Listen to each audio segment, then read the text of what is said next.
have to like her. You have to like Linda in order, if you hated her at the very beginning of the movie, you would have nowhere to go as an audience, you know what I mean? And also I think it works because at the beginning of the movie, Jenny doesn't like her right away, and the audience is going, what's Jenny's problem? She doesn't have any guilt at all. And that's what makes her scary. Because a person without guilt is a very scary person indeed. I love that character. I love the confidence in that character because it makes my job easier playing Jenny because she's so taken aback by that confidence. Jenny is a little bit troubled. She is a very emotional person. She wears her heart on her sleeve, so to speak. She's a recovering alcoholic, as is her father, but she's very smart and she loves her father. And she loves this family.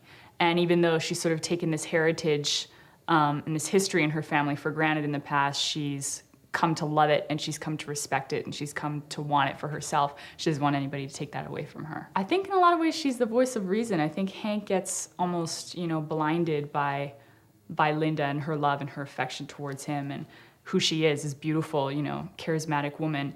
And Jenny doesn't get blinded. She doesn't get charmed by Linda in any moment in the script. She respects her dad.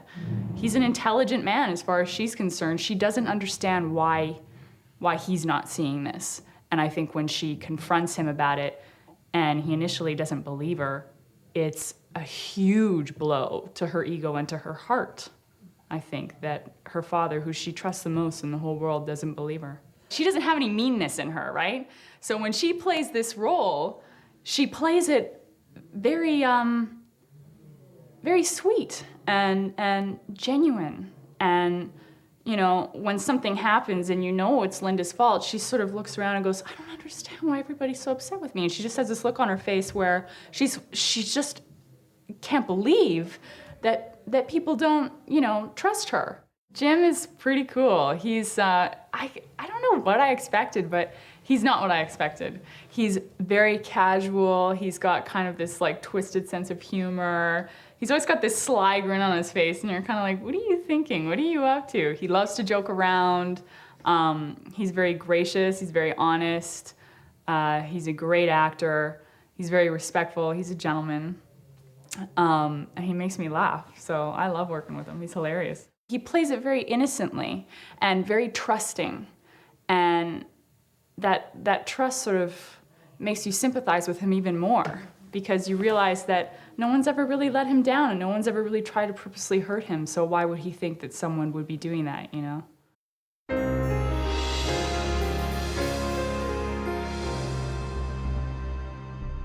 I sympathized with the character so much, and I was so blown away by what she was going through that it was really easy. The emotional arc is pretty awesome. Any actor would love to play a role like this.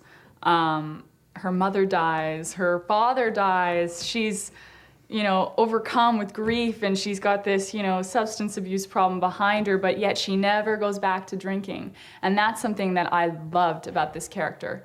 She never breaks down. She never even has a moment where she almost goes back. It's almost like her focus turns to Linda, and it turns to getting this family back to the way it should be, and it turns to getting this woman out of her life. Never does it become back to the focus of alcohol. And I love that. I respect that about the character a lot.